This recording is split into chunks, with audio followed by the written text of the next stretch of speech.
Hello, I'm so excited to have Camilla on the Awaken Feminine podcast today. Camille is the founder and chief visionary of the Natural Life Business Partnership, host of the Six Figure Souls Doing Good and Making Money podcast, and the creator of the Six Figure Soul Strategy. And I know she has so much love and wisdom to share with us today. Welcome, Camille. Thank you for having me. I'm so excited for our conversation today because I too. don't know where it's taking us. So, but that's the best kind. Yes, it is. More I love authentic. it. Yeah. So before we get started and see where the conversation takes us, can you share with us where you're joining me from and who you are and why you do what you do? Okay, that's a loaded question, but I am in New Jersey in the United States. And I call myself an alternative business engineer. But what I actually do is take people that are working usually in a corporate job in a very logical business side. It could be a scientist, a doctor, an accountant, something very logical, and they have an awakening of some spiritual sense, and now they want to dovetail who they are with what they do.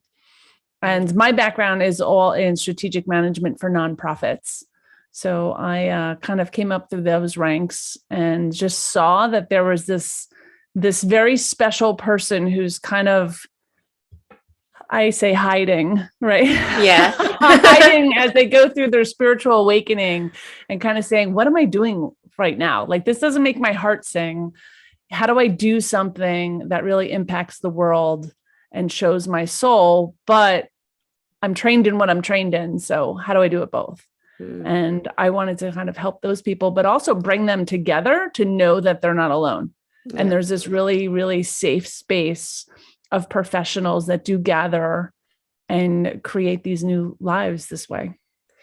I feel we're going to have a very juicy conversation.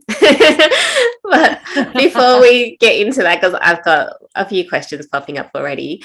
Okay. I always like to ask my guests this question before we start, because obviously my podcast is called The Awakened Feminine. And so I want to ask what your definition of an awakened feminine is. I use the word like awaken as, someone who's just touching on their spirituality. And that can be in so many ways, but really working from a place of abundance, not believing in competition, but more of service. So I say like service over sales, coming from a heart-centered place, wanting to do good in the world. I would say repair the world, not just impact it, but repair everything that's happening right now. And, just do good, help others, be kind. I think there's all part of it, and the spiritual sense is all over the place. And I think people are just beginning to opening, and there's some that were born awake. So it's just kind of recognizing that piece of themselves and honoring it. Yeah. Honoring it is the difference. Yes. Beautiful.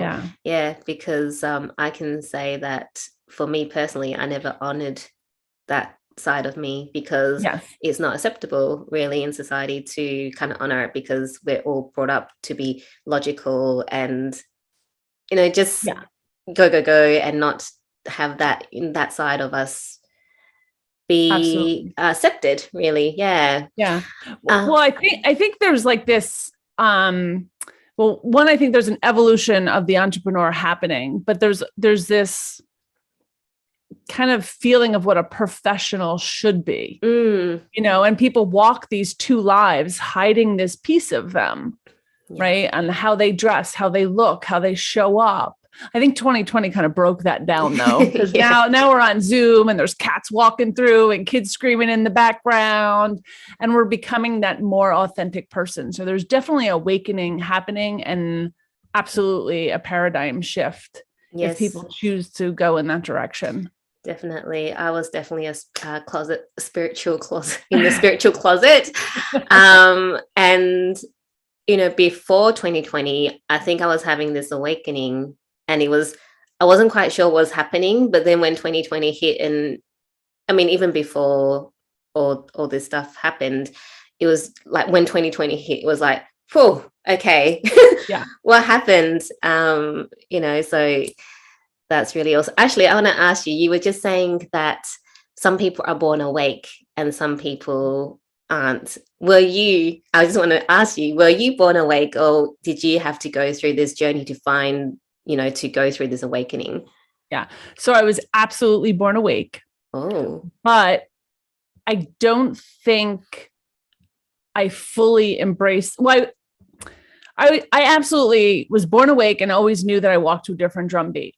I knew things and saw things and understood the world in a very different way than most people. But I never knew why or how or what that meant. So I just knew that I was different, and that was all I knew. But, you know, I went to college, went to grad school, got an MBA, and was taught to be the professional, right? I started a corporate career and did all the things and followed all those blocks. Even though my heart found the not-for-profit world to help others, I was still really in a corporate position. And I think even though I really still had a spiritual side to me, I don't know if I allowed it to come out as much as it is now, if that makes sense. I think there was a time being when I really wasn't authentic, although I was what I call soul curious. Like I was curious to learn, but I wasn't really knowing. So it took a little bit of shedding some of that. And it was really my last position where I was in food and farming, where I saw these very spiritual beings who were also professionals, and seeing them come together and being able to bring two sides of myself together. When I finally had a position I could do that, I noticed the difference. And I really have grown since there. And I'm at a place now where I look for masters, but I don't even have to look, because I know that they will show up when they're supposed to. Yeah. You know, so it's a never ending journey, right? Yeah. I look at other people and go, oh my God, they're so much more awake than I am. Yeah. They're so much higher. There's so much, you know, so it never ends. Yes, I love that. And it's so true. Once you start, it's just like, okay. Yeah. Yeah. Well, I love your story because, you know, as you were talking, I'm going, you know, I always thought I was quite different to everyone else, but I just stuffed myself in a box. Yeah. You're not alone. Yeah. And it's just so, and I mean, I never recognized that until you were just talking about it, that, you know, I did actually know that I was quite different to other people, because I could see things from different perspectives. I know exactly if someone's telling me something, I know kind of the story already without them even telling me. So that's really cool to discover that as you were talking. There's a lot of us out there. Yeah. I think it's also a matter of like quieting your mind, allowing things. Like I always say, I'm a recovering control addict, because I think I tried to control things. And when I learned to step back, that's when all of the abundance started to flow, right? That's when stuff starts to make sense. And there's so many people trying to just, you know, work harder, work longer, do more. And they're actually doing the opposite. Yeah, totally agree. Of creating. Yeah. I think especially with the changes going on, not just in the world, but, you know, well, it is in the world, but just, it's not just what we can see, is that, you know, the things we can't see. The harder you push, the more rejection or like pushback you will get. Is really now allowing that flow. You know, if you don't allow the flow in, you're going to find it very difficult as we keep moving forward, as we keep progressing in this world. So yeah, absolutely. Okay, I want to ask you. So you were saying that you were in your non-profit working, and then you discovered these people that are professionals and they're also spiritual, and you're like, whoa, what is this? Like, and then it kind of made you realize that you can have both. Can you talk about, I mean, I know your organization is where you bring all these people together. Can you just, I guess I want you to share with our listeners, are these people weirdos? Like, no, stop it. No. Oh my gosh, no, they're doctors and scientists and corporate lawyers. And, you know, we have actors in New York. I always say they walk among us. Yeah. They're just almost like hiding or not, you know, they don't lead with their spiritual side, right? When I say, like, if someone was to ask me, you know, what I do, I always say, either I help people build their businesses or I'm in business development, right? I don't lead with, I'm an intuitive, you know, I alternative business strategies. Cause then I was like, what's alternative business? It just goes, because I don't know who I'm talking to. Yeah. Right. So it's that, like, it is kind of high. I always say my people are hiding, you know, but there's so many, since I've started this organization 6 years ago, just pulling people together so they knew they weren't alone and they could discover their soulful side as much as they can, their logical and business side, and know that the two do track and you will actually produce more when you bring your worlds together, was the important piece to know. You are not weird. You are not odd. There's a whole bunch of us there. We're just quiet because we don't know others exist. It was kind of like when Facebook started. Yeah. You always thought you were kind of weird until now you look at Facebook and you're like, oh my God, now there's a whole group doing this, right? Like even like I'm a single mom of 3 kids. And, you know, I get comfort watching moms complain about stuff that I'm like, oh, thank God, it's not only me. I thought I was the only one who couldn't control my kids or drank a glass of wine at night or, you know, like all of these things. And it made you feel comfortable. Yeah. So it's kind of like that. Yeah. You know, I'm just creating the community and the safe space for people to come together and then create something greater out of that and say, no, you're supposed to dovetail who you are with your soul's purpose and what you do. And there's a lot of us out there. We're still looking for each other. And I asked that question, you know, just for fun, really, because, you know, you and I are both the professional plus the spiritual. And when I tell people what I do, I tell them that I teach you how to make money on the stock market. I don't go, oh, I also use all these different techniques and right? And I'm an intuitive coach.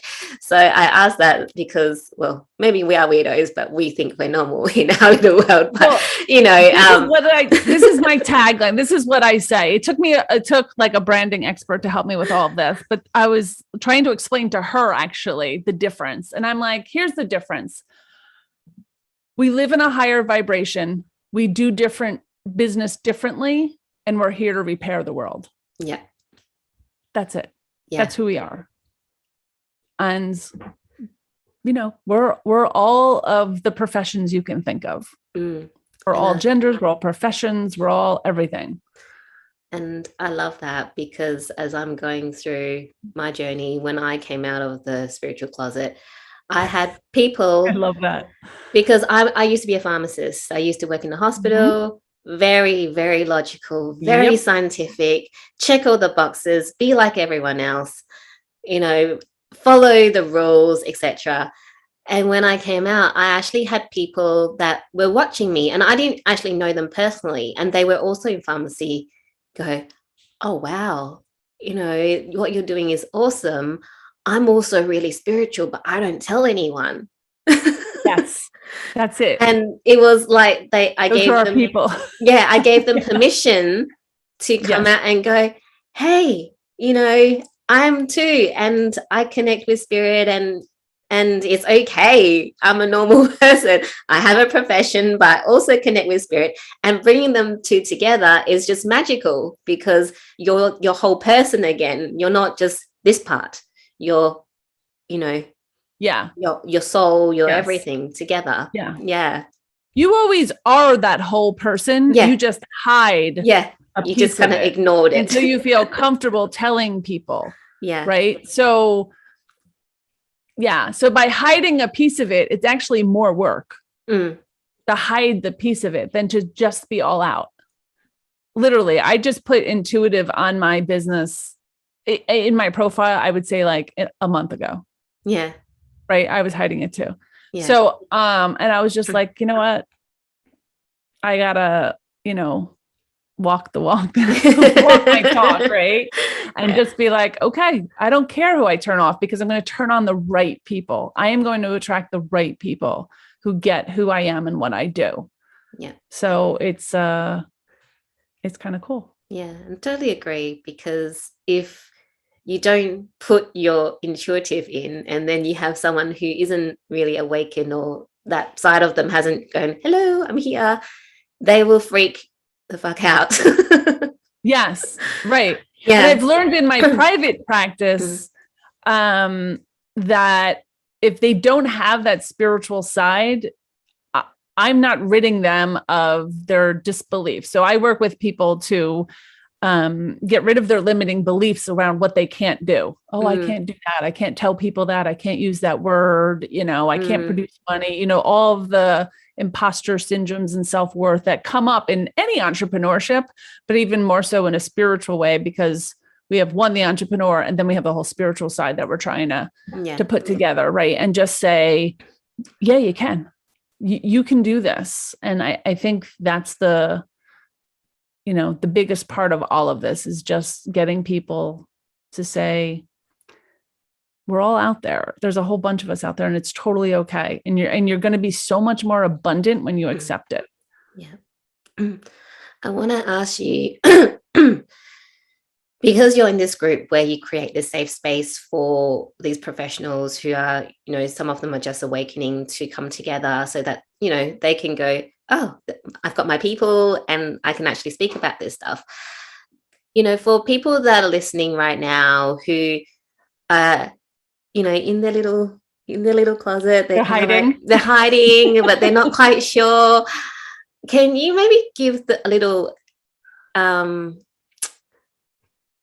or overview of what it looks like for them? Because maybe people don't actually realize that's what's happening at the moment. Yeah. It's probably more of a curiosity when people start. They pick up the book, they're listening to Esther Hicks, they know what the Hay House is, Yes. They're starting, that's where everyone starts, right? They probably read, Bruce Lipton's Biology of Belief. That's a big one for me, but not for everyone.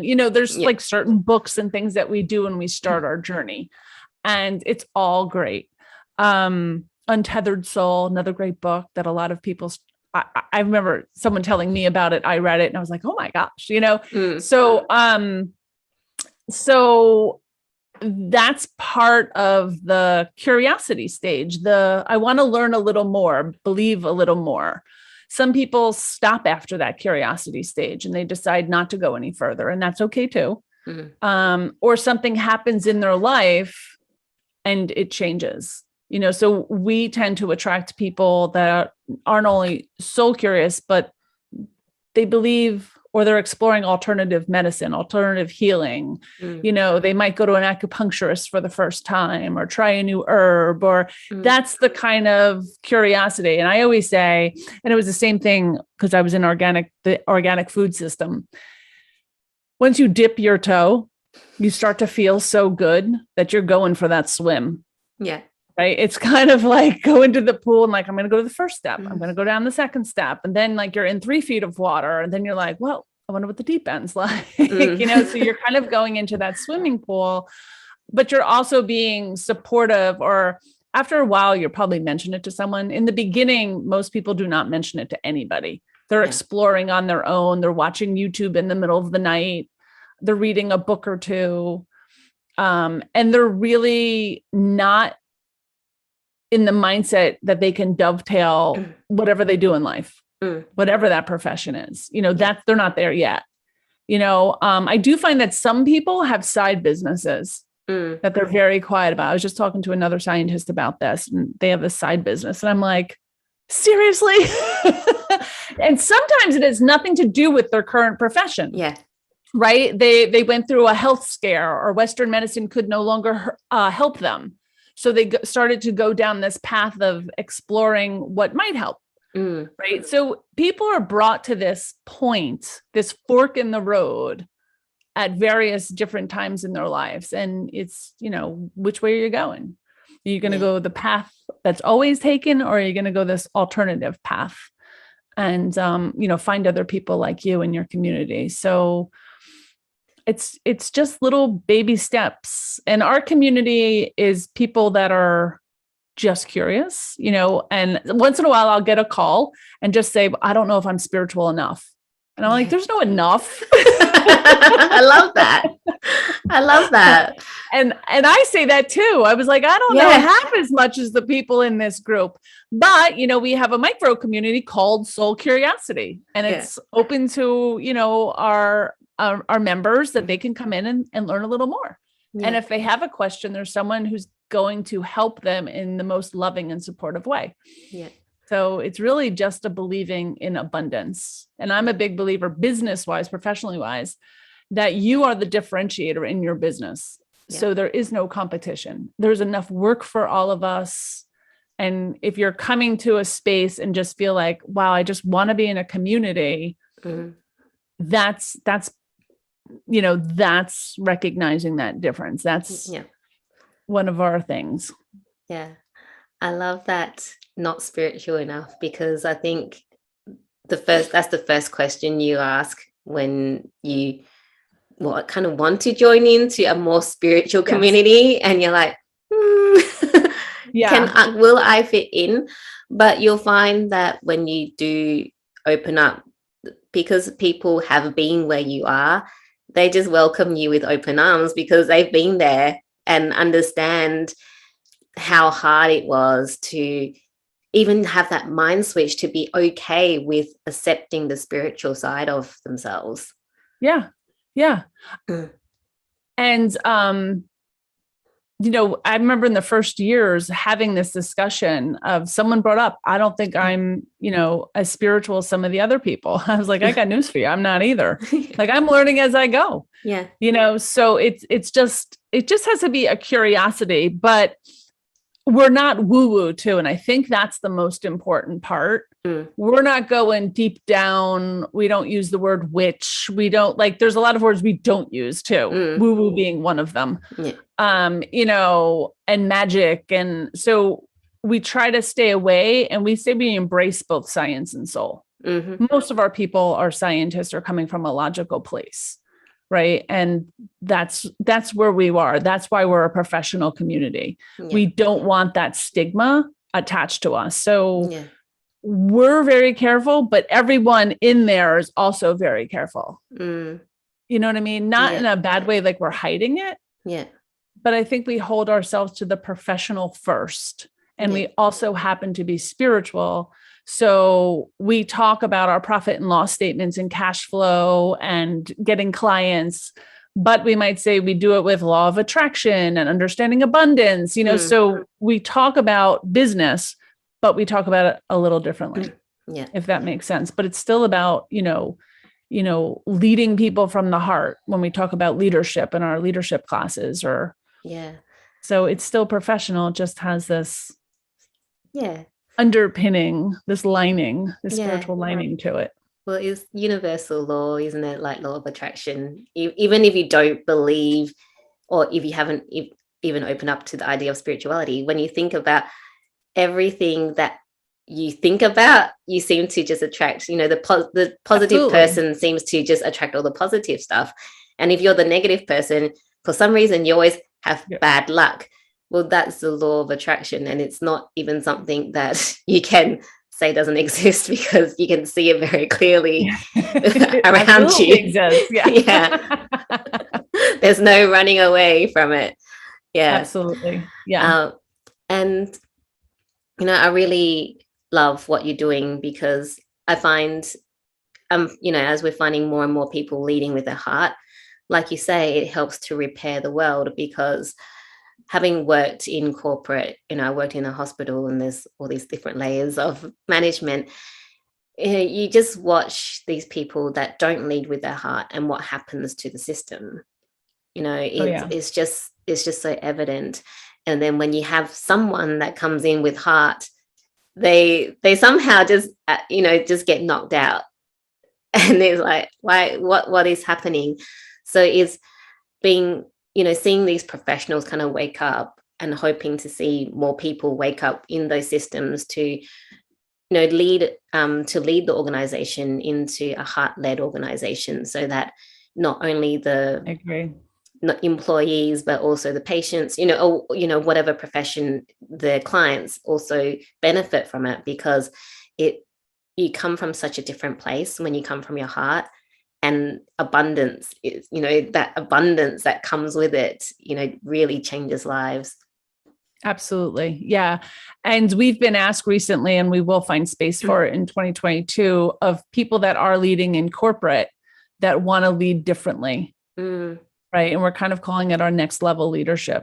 Yeah. Like, how do we support them as professionals, like heart-centered spiritual professionals too, that just choose to stay in their corporate jobs, but they still want to do it how it resonates with them. They still want to do it with abundance and, all the way we lead our businesses. So yeah, we're opening space to help them any way we can. I don't know how yet, but yeah, that'll show up.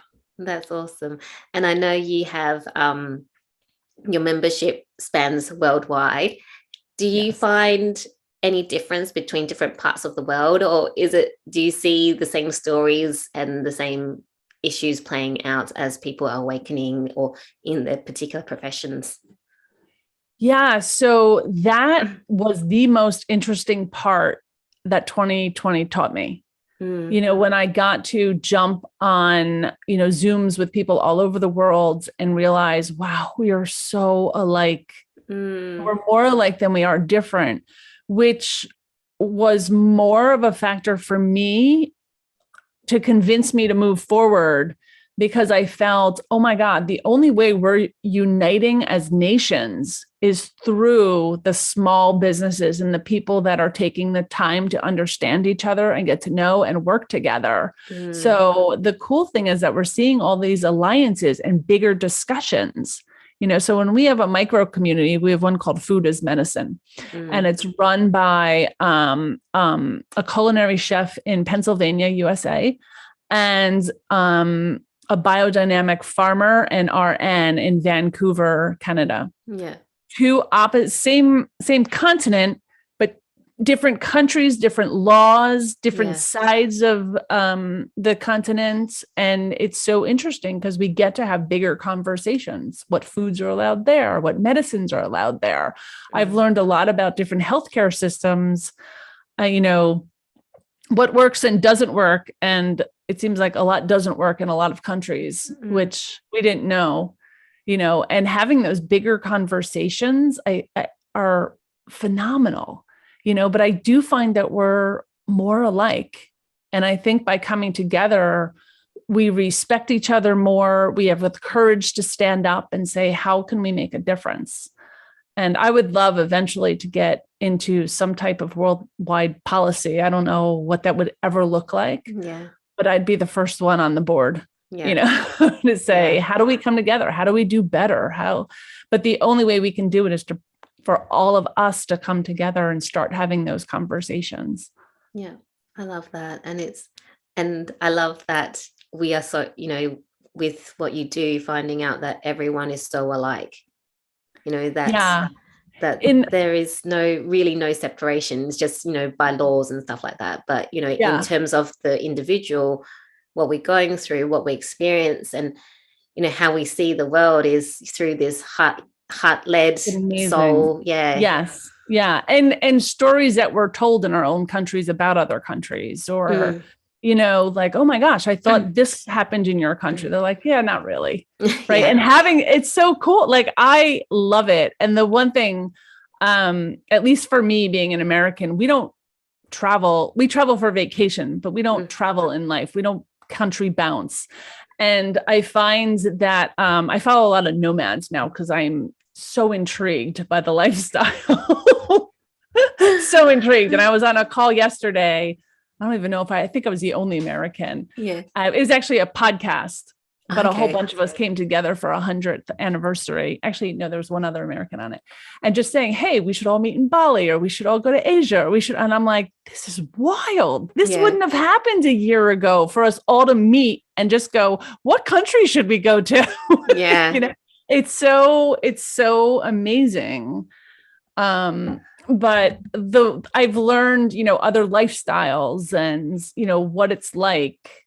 It's so interesting. But the world has opened up. So, you know, my staff is all over the world because they can be. Yeah. Right. So, and it goes 24/7 now because people are all over the world. And that's been kind of cool just to say, hey, where are you today? Yeah. So it's neat. And I do talk to people that I guess they don't call themselves nomads, but like I can talk to them 1 month and they're in one country, and I talk to them another month, they're in a different country. I'm like, weren't you? And they're like, yeah, that was last month. And I'm like, oh, I didn't know this was a thing. So it's very interesting because Americans don't really do that. Oh, really? Because I know so many people that do the traveling, like working and traveling in different places. So oh my gosh, it's my dream. Yeah, it's awesome. But I can't go anywhere at the moment in Australia because we're not allowed to go anywhere. Yes, there's restrictions everywhere. Yeah, that causes a problem. But, yeah, that causes a problem. But yeah, I've got itchy feet. I totally get that. This is so cool what you do. So I want to touch a little bit about, you know, what you do like, you know, in your own business and away from the organization, because, you know, you talk about you were in nonprofit and then now you help people kind of bring abundance into their businesses and get rid of their blocks and things like that. So going from what you were doing to what you're doing now, what did that path look like for you to go from, you know, just working in nonprofit to really being this soul-led, heart-led entrepreneur helping others? Yeah. So it's probably always this person. And it's interesting because I can go back and talk to my staffs from years ago. And they were like, yeah, this is always how you led. And I was like, that's cool. Yeah. So I didn't really change. I think I just saw doors open. You know, my first degree was in counseling psychology. So it was always to help and counsel others. My second degree was an MBA in business because my father told me not to go to medical school. He said, help people from the inside and change the system. Yeah. So I was always taught, just change the system. It's not working. And this was way back in the 80s. That's how old I am.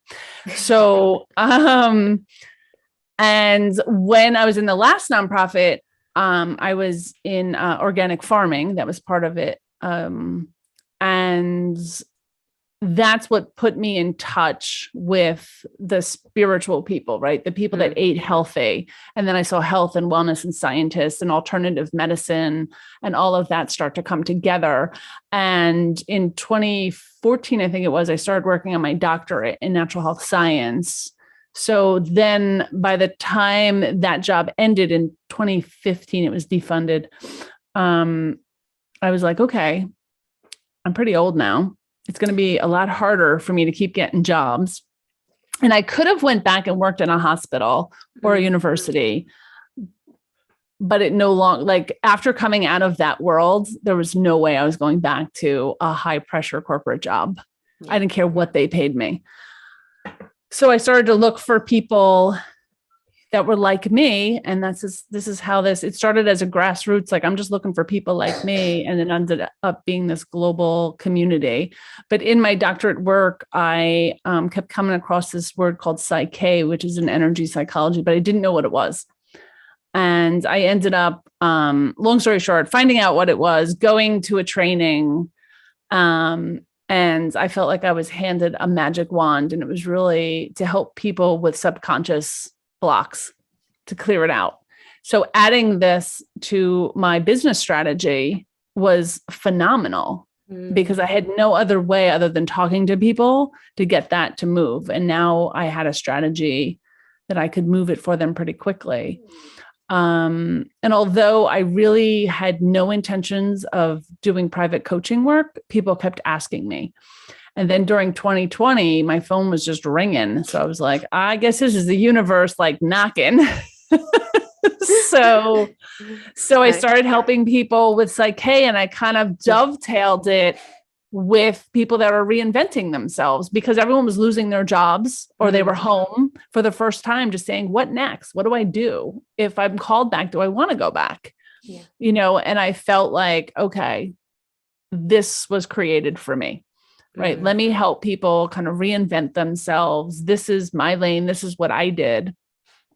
Right. I kind of reinvented what I wanted to do by creating this. And that put me into my personal one-on-one work, which I don't do a lot of. And I prefer to do single sessions than, you know, year-long. I don't do like year-long things. Yeah. I do single sessions to help people, or I can do like a 12-week business accelerator just to get you on that path. But I don't do long-term stuff. Yeah. And it's really just to say, this is how you do it. This is how you create. This is your mission. This is your philosophy. These are your values, and just kind of go through and say, here it is. There's your business. That's awesome. Because I like creating businesses. I do not like running them. So I created a job specifically to do just that. I help people create the business. I don't help them run them. Yeah. They can get a business coach for that. Yeah. That's awesome. I love that,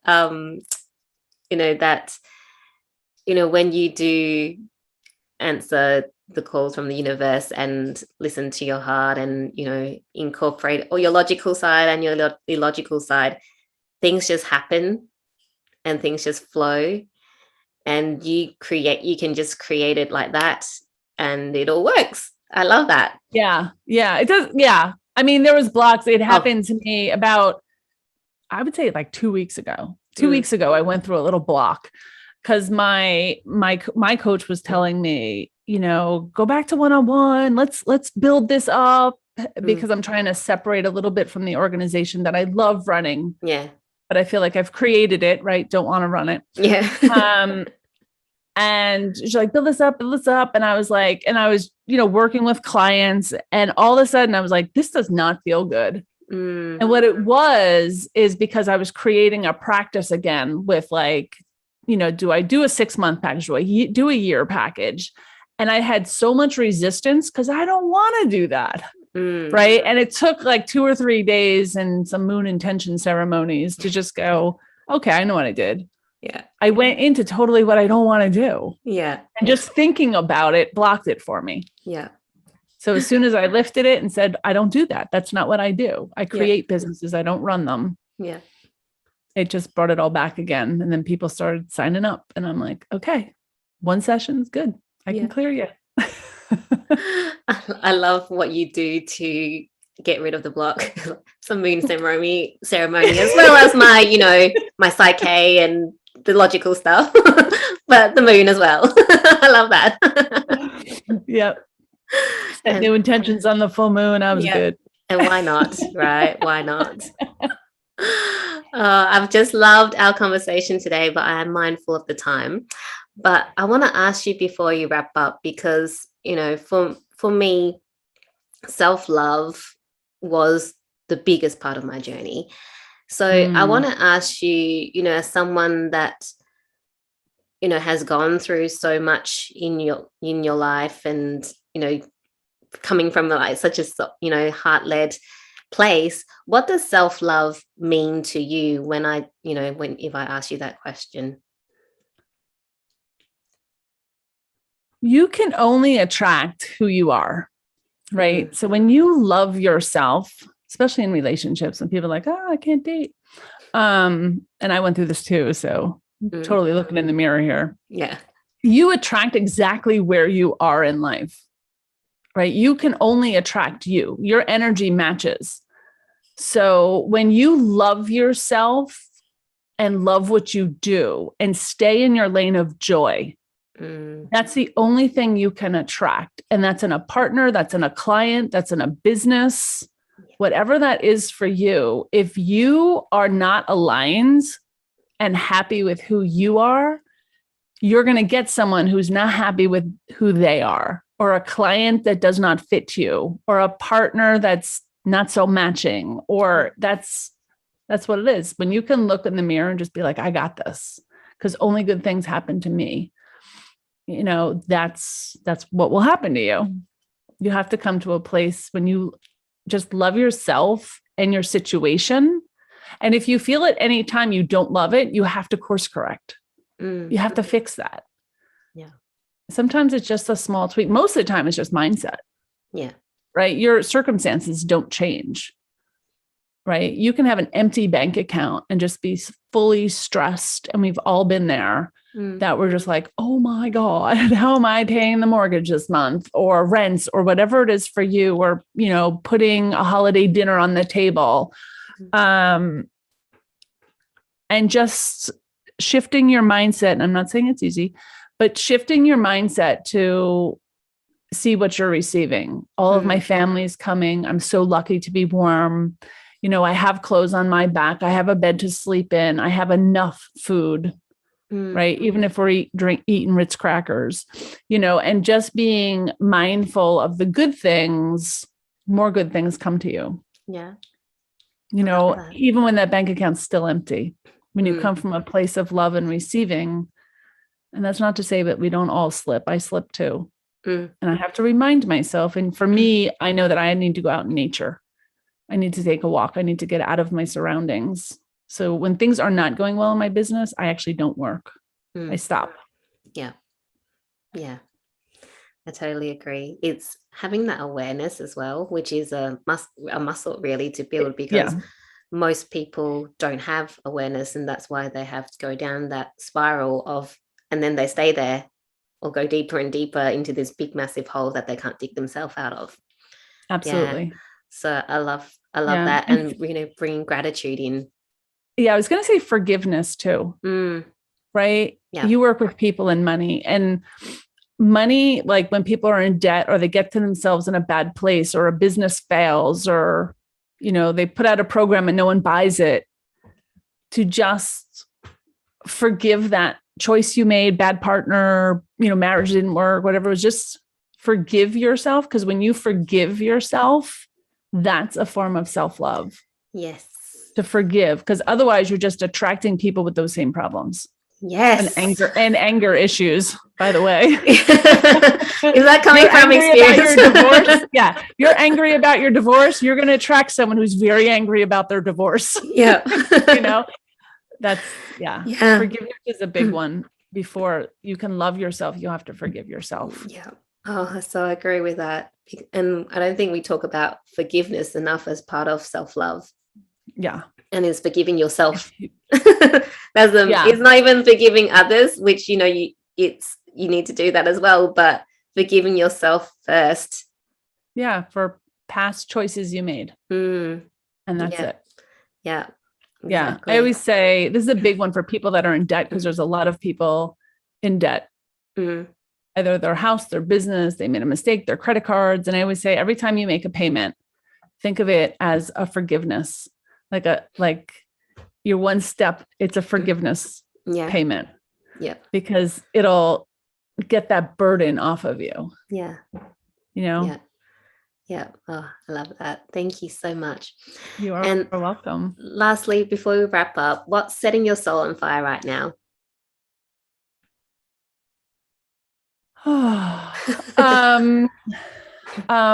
My work.